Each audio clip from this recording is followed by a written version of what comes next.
Ladies and gentlemen, it is Morgana again, and I just have sort of an update video of sorts. I just wanted to talk about some interesting things that we learned about Mike Hoge and his involvement, or lack thereof, with Piranha Bytes these days. Basically, out of nowhere, Mike Hoge has apparently made an account on the World of Players forums in order to post on the World of Risen side, namely the German side. He has made one post so far, and all he's done is to state that he is working on a new project, but he was not involved with Risen 3 at all.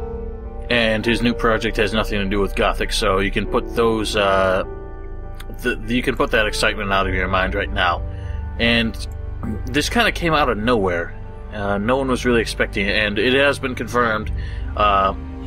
His new profile was it's very much confirmed by the administrators of the forums. So no concern over this being a fake account to troll people. So unfortunately, his post was in German, so I'm going to have to rely on Google Translate for this right now. And basically his post said, "This is a short statement for the curious. First, I was not involved in the development of Risen 3.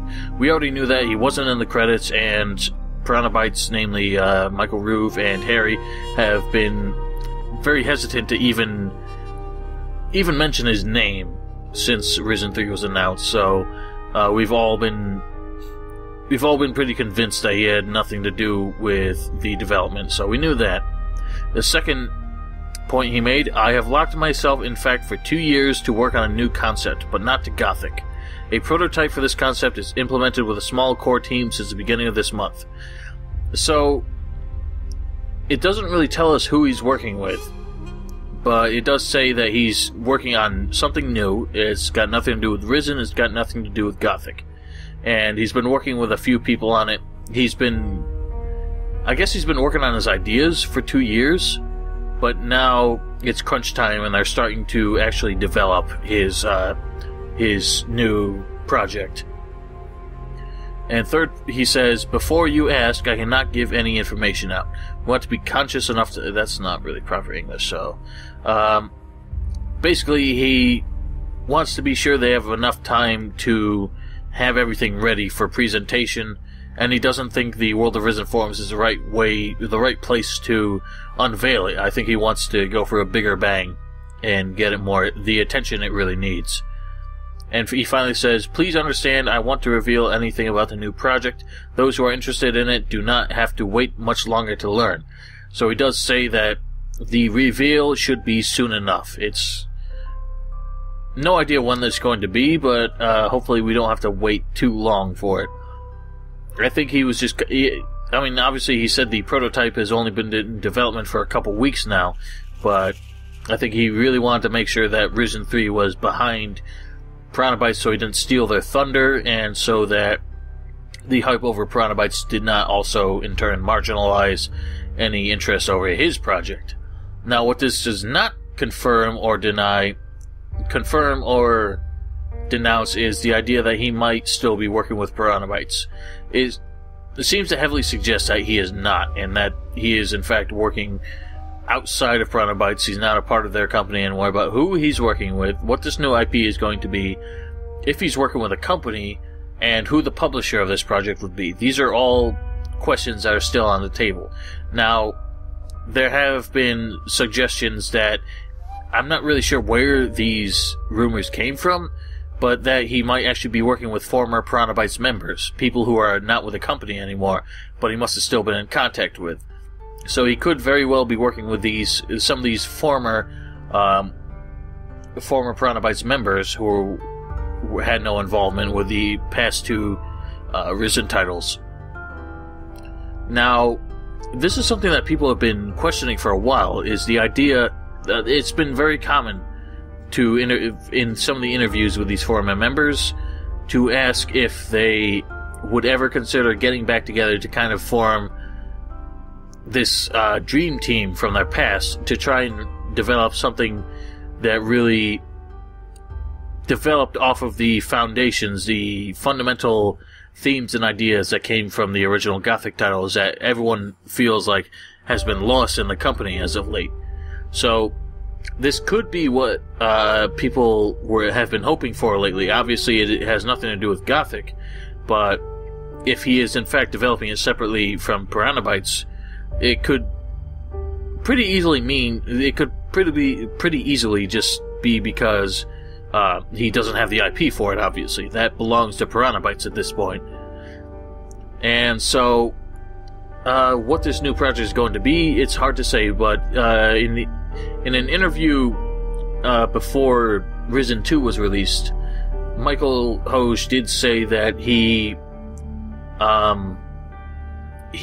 was getting tired of the fantasy RPG, or the medieval fantasy at least. Maybe not RPGs in general, but just a medieval fantasy theme. And he wanted to kind of drift away from that a little bit, to get into new grounds that he's never really worked on before. So that could be what we're going to see here. It could be something, without swords and magic, and probably without pirates, because I think he said, even as far as pirates go, he didn't think that was different enough from the medieval fantasy themes that he had gotten a little tired of, a little washed up on.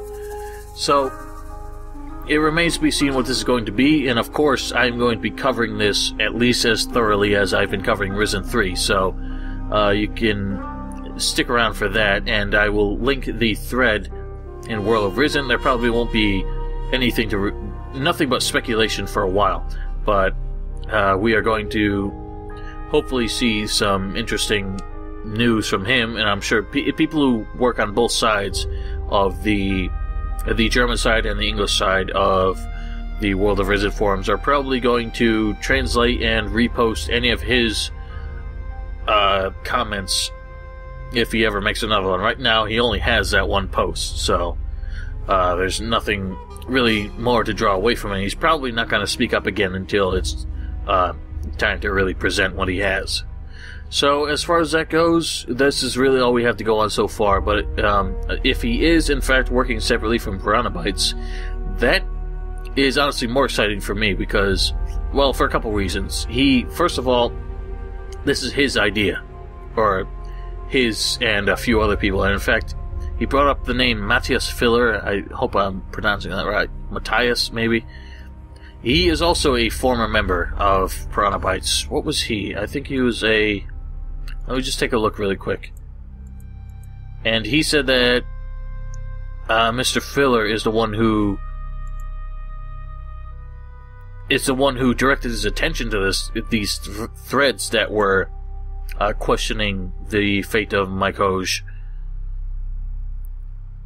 Matthias Filler was the story and game designer, or a story and game designer, so he's another one of those whose influence was pretty pronounced in the Gothic games. He did not work on any of the Risen games. After Gothic 3, he left the company. So, it's going to be very interesting because if they are in fact working together, that means the people who really were the ones who imagined Gothic are going to be working together again. If this is the case. Again, this is all speculation. I can't say anything for sure. So, it could be very exciting because we probably won't see anything that, aesthetically resembles Gothic, but it's still hopefully going to have the core themes, the ideas, the just general influence that was at the heart and soul of Gothic. So I'm really hoping we get to see that again. And but apart from that, we are also going to see another title from Piranha Bytes themselves. And, Risen 3 was a couple steps forward, but it still wasn't what we all wanted to see. So, it remains to be seen what they are capable of, if they can keep this forward momentum going to keep improving over the debacle that was Risen 2. And with a new IP, maybe that'll give them the fresh start that they really need. And apart from that, the other thing I want to bring up to you all was something I've mentioned more than once, but really is significant now. Kai Rosenkranz, of the former composer for Piranha Bytes, has just started his Kickstarter campaign 2 days ago for his new solo album called Journey Home, which is something he revealed a while ago, and he was waiting for the right moment to really get his Kickstarter campaign in motion. Basically, it's all unique compositions by Kai Rosenkranz himself, which is not going to be a soundtrack to anything. It's just all a heartfelt album based on themes and ideas that are really important to him. It's going to be a very personal album, although he is recording it with some guest musicians as well, and possibly even more than just some guest musicians, possibly some really high-profile musicians if he can get the stretch goals that he's looking for. So as far as this goes, he's asking $20,000 in pledges before September 20th.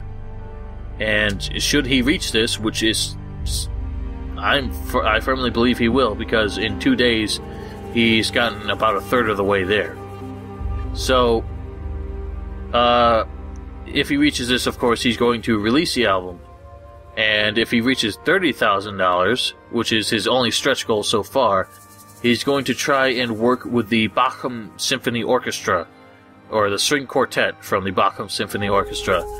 And this orchestra is actually who he had worked with on the Gothic 3 soundtrack, which is why it really was his magnum opus so far, his absolute masterpiece.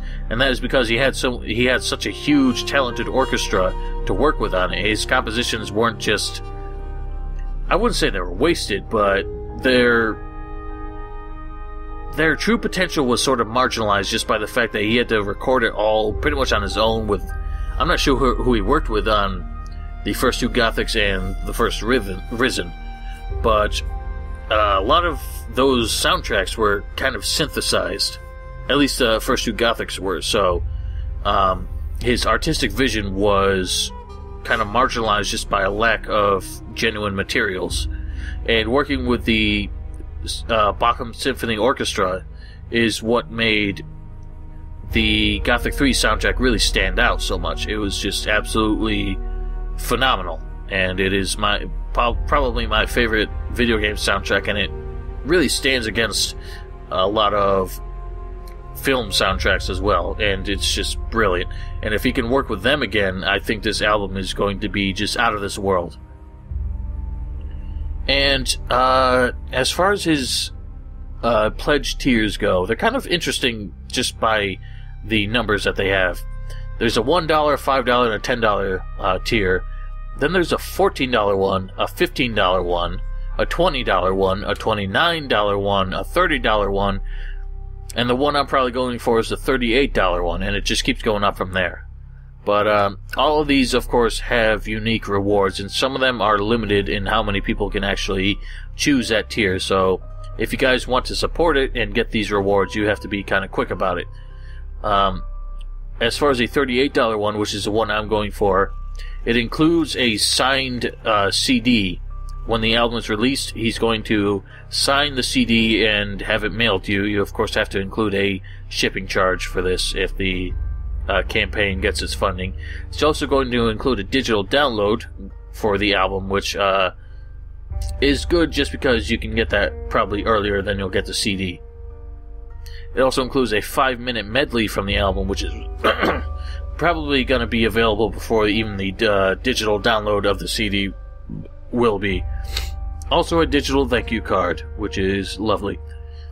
And so this is really exciting just because his work was unbelievable. And he obviously left the company after Risen in order to found a company called Nevigo or something, which created development tools for the video game industry. And he says that's still his bread and butter. That's his 5 to 9 job, or 9 to 5 job. But he wanted to get back into music, which I'm sure that was his real passion, and I'm sure he was just kind of sad to leave that behind, even after this stagnation of working with the same company for 12 years. But it's good to see that he is putting his passion back into practice, and I'm really hoping to see this through and do whatever I can to help him promote it, which includes bringing it all to your attention, which you absolutely should check it out. Of course, we'll have the Kickstarter campaign linked in the description, as well as links to his YouTube and Facebook pages, so you should check those out as well. Follow and subscribe those. And we'll see what comes of this. He's going to keep sort of development diary type videos going the whole time. And in addition to the new compositions for it, he also said he's going to be doing medleys for the Gothic and Risen soundtracks. And the Gothic soundtrack, he said he's going to have 3 of the tracks in that. There are going to be 6 tracks in the Gothic medley, which he is going to recompose and re-record for the sake of this album. And he said 3 of them he is going to open to a vote, but the other 3 he has already chosen of his own, which includes the Old Camp theme from Gothic 1,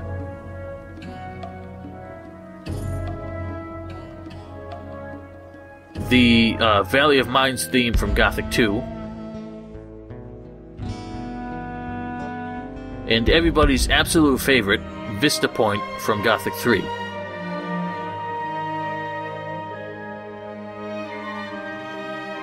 And as I said, the other 3 are open to a vote, and I have one in mind that I absolutely hope to see on this album, and I encourage you to all vote for it as well.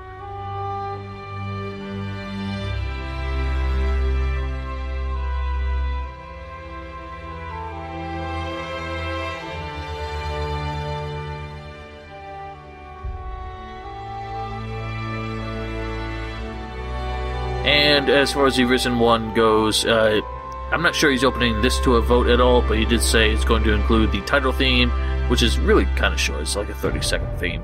And Harbor City, the Don's Camp theme, and the track called The Island, which I think is the best track on the entire Risen soundtrack. So I'll be very glad once this is funded, and I can rest assured that this brilliant masterpiece is actually going to see the light of day. Ladies and gentlemen, that's all I really have to say. I hope you're interested in Mike Hoge's project, and I absolutely hope that you follow and possibly support, if you can afford to, the Kickstarter for Kai Rosenkranz's new album. And stick around, I'll bring you any news I have on the former project, and if there's anything interesting about the latter project that comes up during its campaign. And apart from that, I hope you all have a wonderful evening, and I will see you all later.